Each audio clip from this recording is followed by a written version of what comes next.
परमाराध्या जगत जननी शिशि बर्मा परम पूज्यपाद शिशि बरदा परम पूज्यपाद श्री श्री आचार्य एवं आत्मचरण कोटि कोटि प्रणाम समस्त इष्ट परिवार श्रीचरण अनंत कोटि प्रणाम। आज पवित्र सत्संगे उपस्थित बरेण्य अतिथि तथा श्री श्री ठाकुर पुत्र पवित्र पांजाधारी सह प्रतिनिधिक धैर्य जाजक मंडली प्राणर गुरु भ्राता मातृमंडली सत्संग प्रेमी साधु सज्जन मंडली समस्त को मोर हार्दिक जय गुरु प्रीति एवं शुभेच्छा। आज परम सौभाग्यवान आम परम प्रेममय श्री श्री ठाकुर 138तम जन्म जयंती महामहोत्सव आज पालन करुचु एवं जो अतिथि आसी मुख्य वक्ता हिसाब से मोहर बहुत कथा शुणिले मुझे किसी कहवाक चाहे ना कि जीवन में आम बुझीचु जो मैंने नहीं चलती से बुझी जो कलिजुग में आम आसीचु ये कलिजुग हूँ कलहर जुग रोग वैराग्य नाना प्रकार दुर्विषह जंत्रणा प्रत्येक मनीष निष्पेषित तेणु ठाकुर को जन अमेरिकार शिक्षाविद जड़े आसी बंधु मध्यम प्रश्न पचार ठाकुर आपण देश पराधीन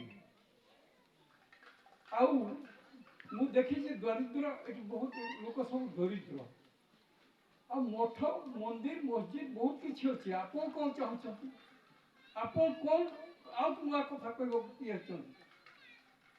कहला मु ठाकुर नुहे मु भगवान कथा कह चाहेना तुम्हें जे कहल विज्ञान बहुत उन्नति है तुम विज्ञान उन्नति है आहरी उन्नति हम धन संपद प्राचुर्यता बढ़ मनीषर बुद्धि विकास हम सबकि पाइब किंतु गोटे जिनस तुम पाखे अजणा रुमे निजक जानना तुम्हें सब जान किंतु तुम्हें तुम निज विषय जानना आईपाई तुम्हें केमती सुस्थ रमती निरोग रहीटा तुम्हें जानना तुम घरे केमती शांति स्वामी स्त्री भितर संतान संतति भितर परिवेश यहीटुक जान सब जान तुम्हें तेणु तुम्हें बहुत चालाक भाव और चालाक को माने गोटे कथा अच्छी चालाक जो सर्वपेक्षा चालाक जो काउ से बेसी चालाक किंतु अपरिष्कार जिनस खाए तुम्हें से भली लोक तुम्हें सबकि जान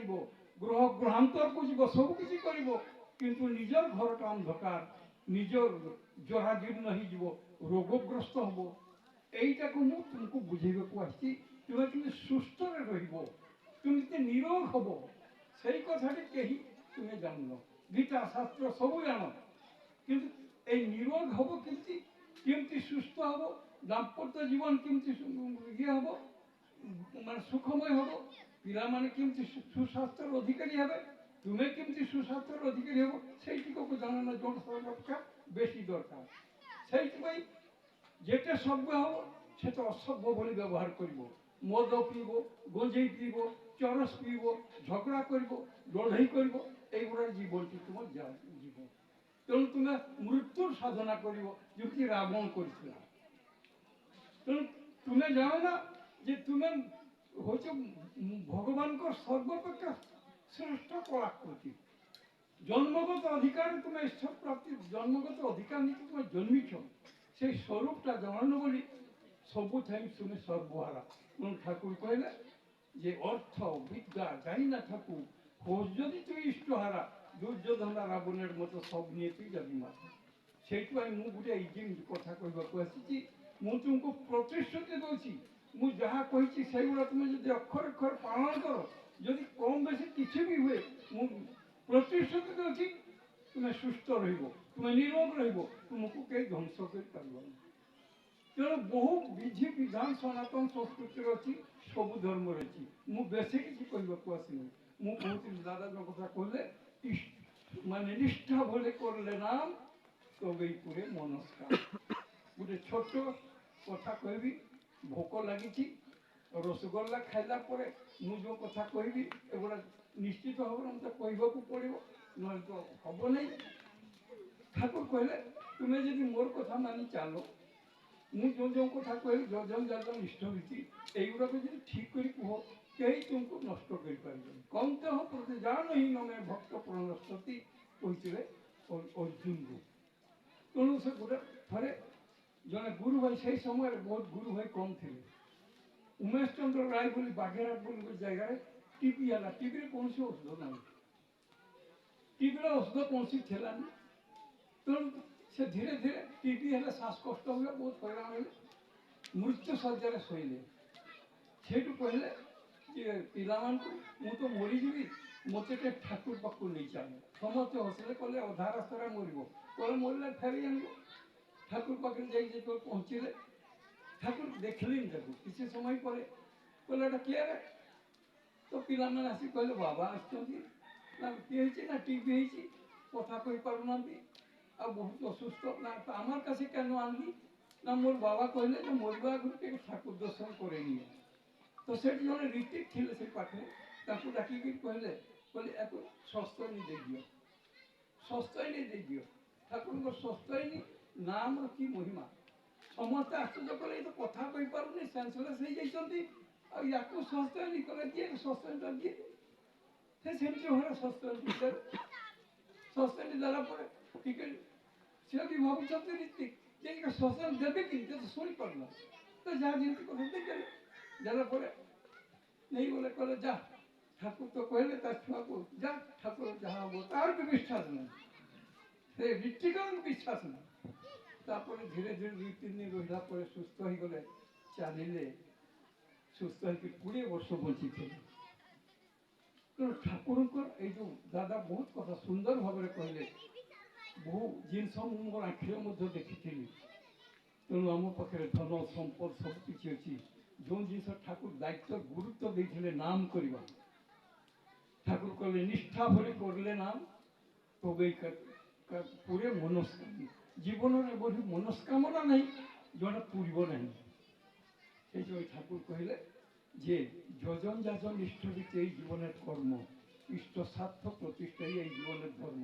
তুমি বড় হুও, দিনকু দিন ধনী হুও, দিনকু দিন পিলা মানে উন্নতি করন্তু। মানে ভৌতিক ঐশ্বর্য লাভ করো, সেগুলো দরকার, মায়া নুহে, সে করবাকে পড়ব। কিন্তু জীবনের একমাত্র উদ্দেশ্য হুও যেମିତି ସ୍ୱାମୀ ଦୂରରେ ଥିଲେ, ସ୍ତ୍ରୀ ସମସ୍ତଙ୍କ ସାଙ୍ଗରେ କଥା ହେଉଛି, ମନଟା ସ୍ୱାମୀଙ୍କ ପାଖରେ ପଡ଼ି ରହିଛି। ପିଲାକୁ ଖେଳୁଛି, ମା ସମସ୍ତଙ୍କ ସାଙ୍ଗରେ କଥା ହେଉଛନ୍ତି, କିନ୍ତୁ ମନଟା ପଡ଼ି ରହିଛି ସେ ପୁଅ ପାଖରେ।